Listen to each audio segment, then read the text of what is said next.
Before you listen, if you enjoy the stories and want to hear more, then please consider subscribing. Most of you listening aren't subscribed, so please take this time to subscribe. Turn on notifications so you'll never miss a story and be the first to hear. You'll also be supporting me. Thank you.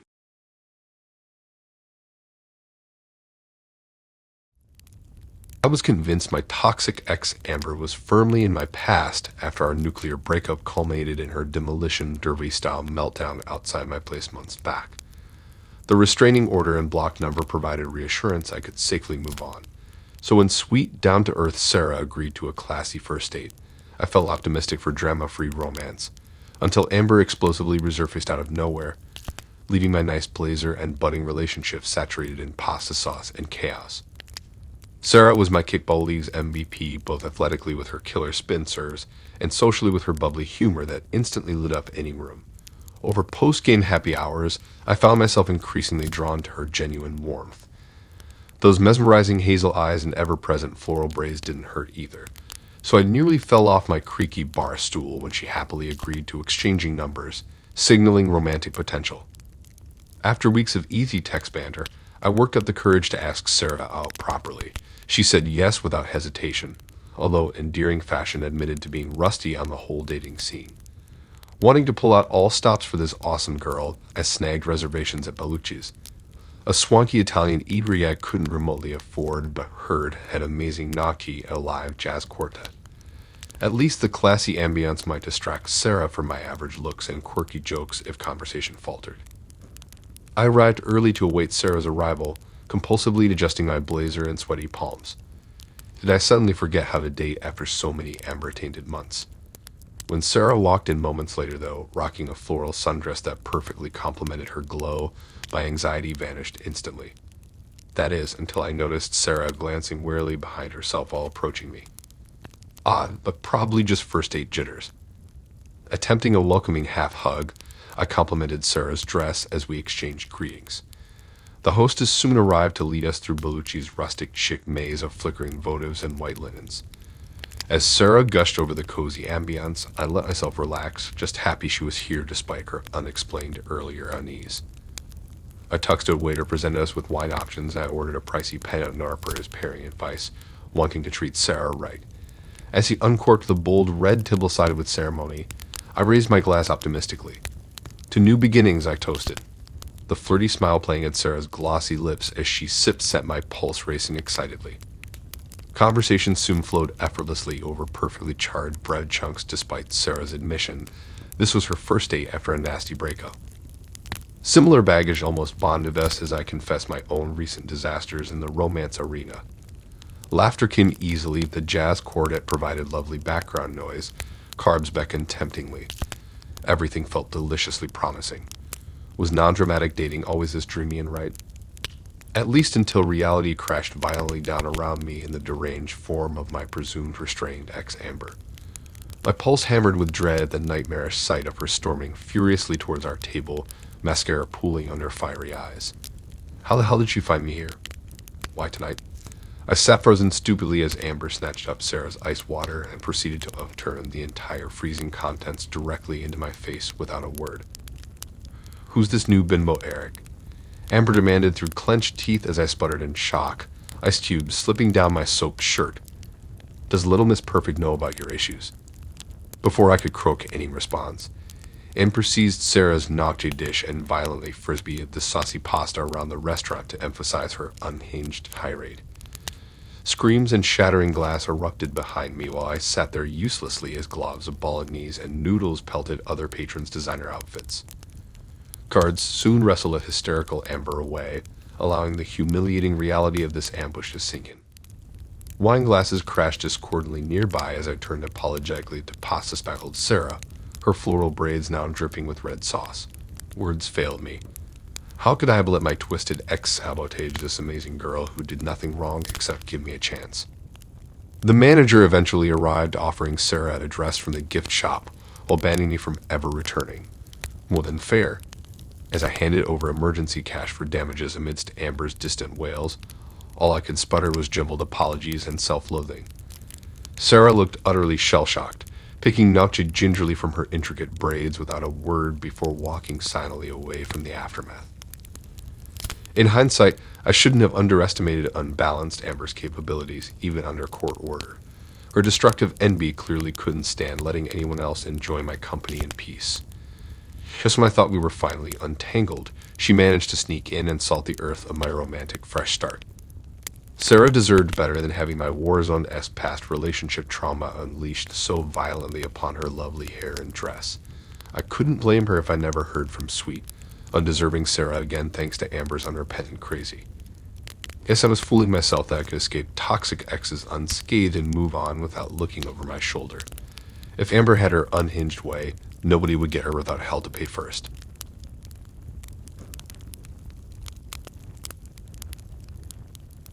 When easygoing Trent first entered my life, I had no clue that charming facade shrouded something much darker and volatile.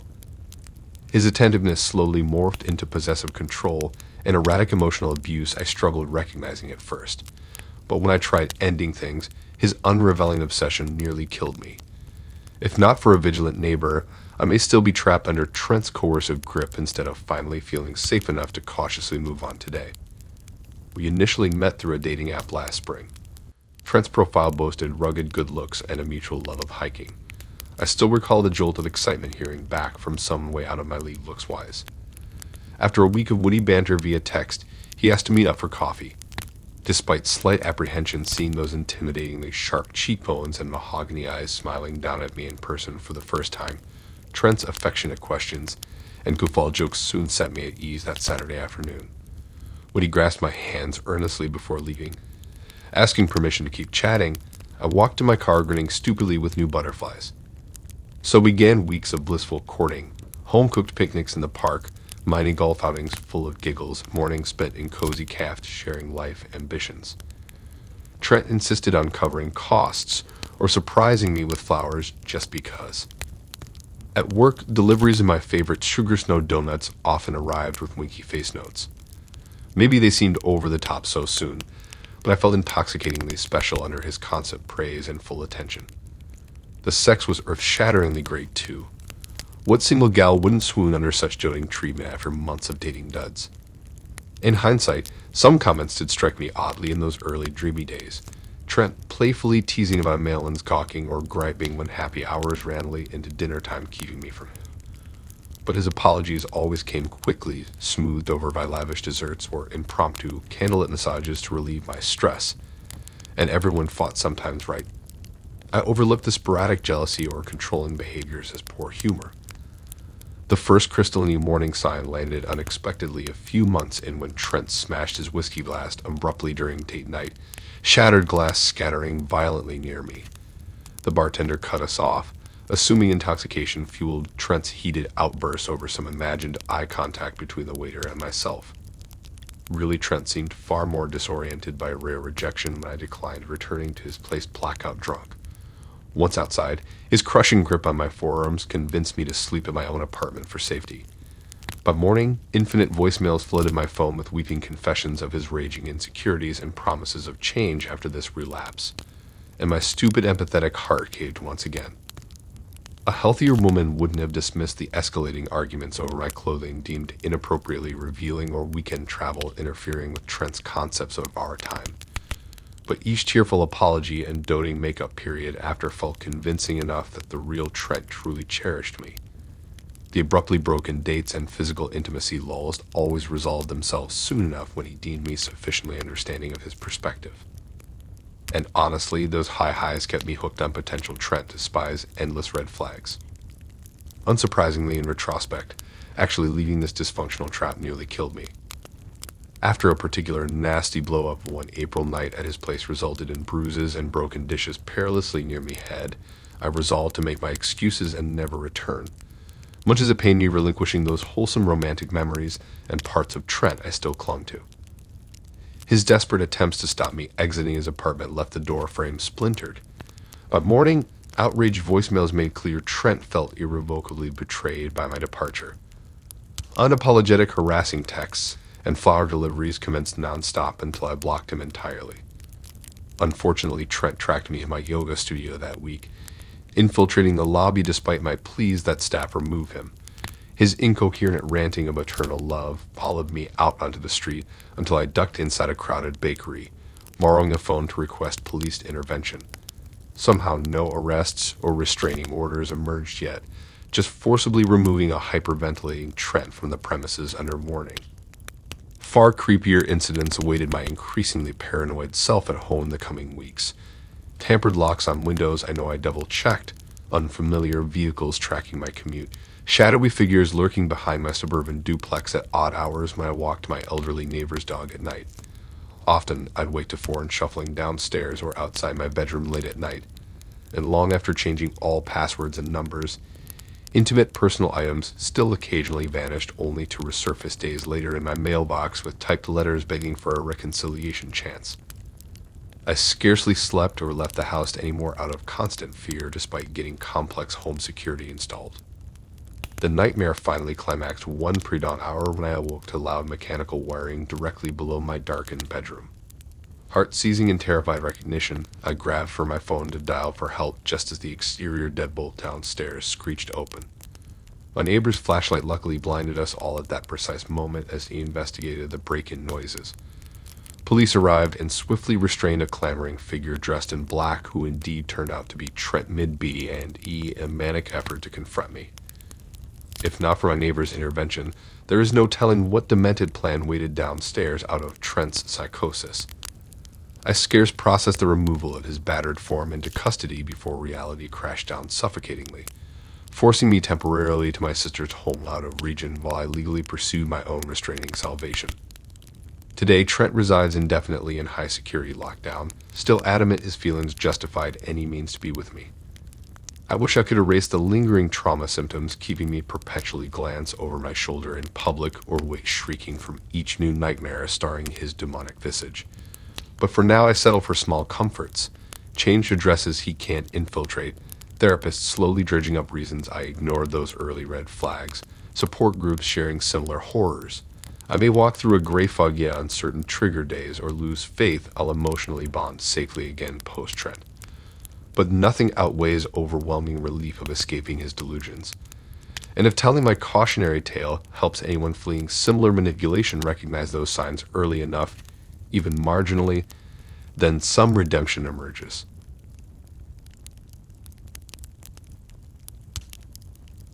When Jenna first crashed into my world, I fell hard for her magnetic aura promising wild adventures and intellectual sparks.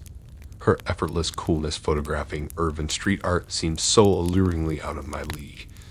Had I known the darkness poisoning that bright hipster joy, I would have fled at first sight of those chunky glasses invading my periphery. Instead, charmed by her rainbow outward spirit, I foolishly ignored blaring red flags until that vibrant mask slipped. The fallout of Jenna's fractured psyche nearly crushed my spirit forever. I'll never forget first glimpsing Jenna last June swaying dreamily near the front of throbbing crowds gathered for the city's summer solstice nightlight bazaar downtown. Hundreds gathered on the Riverwalk to marvel at experimental light installations pulsing erratically to DJ beats meant to mimic cosmic energy. She stood out from the tripped-out masses in an oversized tie-dye hoodie swirling intricate patterns across her petite frame bathed in the otherworldly glow. As I edged closer through the crush of bodies lured by her anonymous orbit the same way celestial debris gets captured by larger forces invisible, our paths ultimately intertwined by the watercolor face-painting booth. Behind those familiar cat-eye frames, I noticed surprisingly grounded, intelligent eyes studying me also alone in the revelry. The artist eventually surrendered to our unbroken gaze and simply swirled similar neon galaxy patterns across both our expectant cheeks before shooing us onward together. Rather than cycle awkwardly through surface small talk, Jenna and I dove straight into theoretical discourse about the rhythmic harmonics directing the crowds, the probability of mirrored neutrino behavior shaping our seemingly chance meeting. Something about her refreshing unpredictability and esoteric interests revitalized my mind exhausted by mundane mismatched Tinder experiences dating locally. By sunrise, we had forged an intriguing connection worth pursuing anchored far beyond the merely physical. I left her number safely stored away, already envisioning introducing philosophical Jenna to my equally cerebral friends. Thus began a blissful bohemian courtship chapter blossoming with cannabis-infused picnics, discussing obscure philosophers, photographing graffiti murals downtown to her groovy psych folk soundtrack playlists, melding our creative vibes. Jenna proclaimed we manifested the perfect twin flame pairing by week 3, imprinting her spiraling dream catchers and hand-bound poetry upon my previously sparse existence. Truthfully, her overt adoration and eagerness integrating me felt overwhelmingly intense initially, but I craved shaking up my stag landscape after so many lackluster dating attempts seeking stimulating substance locally. So rather than hesitating reasonably, I gave in to her gravitational pull blindly despite occasional questionable behaviors cropping up. In retrospect, I ignored some brazenly erratic flags those early dizzy weeks, like showing up unannounced in my office with artisanal olive bread and lavender lattes for my female coworkers, proceeding to perch ominously on my desk making claims of our magical partnership aligned with Atlantis ley lines, or her insistence accompanying me on guys' nights out, only to create weeping public scenes assuming every smiling waitress or cashier represented seductive threats requiring trauma history confessions as reasons for her extreme attachment behaviors. My friends made numerous pleas to intervene on my clear descent into an unhealthy dynamic cycle I brushed off defensively at every turn under Jenna's hypnotizing sway, until eventually, after another baseless blow-up public fight, she pressured me signing a lease with her so we wouldn't need outside friends or activities tempting other bonds, while she passively stonewalled intimacy for weeks afterwards to regain perceived control. Escaping the toxic tidal wave finally crashed down on me returning home early from a relative's funeral one June night. The ride Jenna on my vintage rug, fully intertwined with a shirtless burner community hanger-on I'd vaguely recognized from her festival days. Incensed disbelief paralyzed me as they lazily halted their drunken hookup to blink up at me cackling, inviting me to join in the fun babe. In that crystallizing instant, the veil dropped fully on all the manipulation and abuses piled on me by this shattered angel. Something snapped as I proceeded destroying every sentimental photo, trinket, and gifted token cementing my misplaced devotion to this chaotic emotional vampire, while Jenna wailed apologies to deaf ears in the background. By midnight, the entire poisonous graveyard of our former sacred bond filled multiple trash bags on the curb, and I went instantly no contact while she remained barred from the soiled premises forevermore. Of course, Jenna couldn't respect the radio silence aftermath despite a sternly worded letter ejecting her completely from my healing trajectory. For weeks, she terrorized every past haunt trying to ambush me. Phony boutique flower deliveries sent to my office exploded dramatically in the lobby garbage upon arrival. Temporary restraining orders drafted up banning her from my gym after refusing to abandon stalking my exercise schedule until she got police involvement. Surreal debased art postcards arriving in my work mail slot covered in blood, rose petals and snippets of her hair. Friends committed wide-eyed witnessing her unpredictable spiral worsen into a single-minded obsession with emotionally destroying me out of vengeance for perceived abandonment on her damaged terms. The deranged mission reached its horrifying peak mid-August while I browsed rack room shoes with colleagues during a workplace retreat. Across the mall corridor, a flash of neon tie-dye registered subconsciously before Jenna herself emerged, snarling from behind a fake potted plant. As our shocked eyes unwilling met again, her entire face contorted inhumanly into something both anguished and savage. An unearthly howl unlike anything witnessed outside exorcism footage tore violently from Jenna's wispy body as she catapulted straight toward my frozen stance. My coworkers observed mouths agape as she pummeled rabidly at me with untrimmed talon-like nails, all while mournfully screeching my name repeatedly. By the time we processed responding, blood streamed profusely down my shredded clothing as Jenna gouged, unseeing at anything her claws landed upon howling in tongues. Security swarmed tackling my assailant swiftly, yet her twisted face imprinted indelibly behind my horrified eyelids even escaping to safety while she endured restraint. Months later, judgment remains predictably selective hearing the chaos culminating from Jenna's presence those few brief months. Most outsiders blame or shame me, failing harder against her cunning wiles of trauma bonding and emotional manipulation, when the evidence piled, steadily revealing her troubled core underneath the alluring offbeat facade I craved restoring color to my barren landscape. And surely avoiding her initial gravitational tug would have spared such grotesque scaring of my physical and psychological self. Thanks for listening in. If you like these stories and want to hear more, then please subscribe and like and support this new channel. We have more stories for you to listen to.